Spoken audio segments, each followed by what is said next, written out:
আমরা গর্বের সহিত বলছি আমাদের বাড়ি এখন বলতে না। আজকে যদিও আমরা সবার মধ্যে গেছি, আমি অনেক লোক আজকে আপনাদের সেখানে দেখছি যারা প্রকৃত দেহার সৌভাগ্য হয়নি।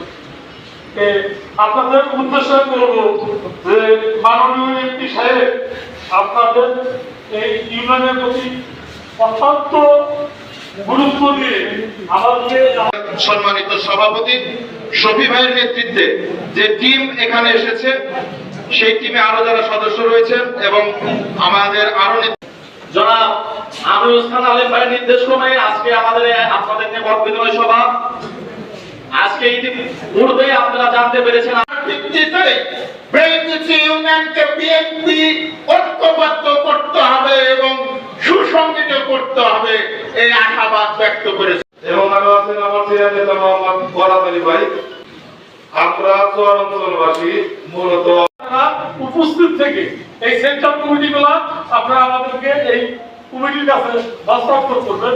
আমরা থেকে মহামুরব্বী থেকে আমরা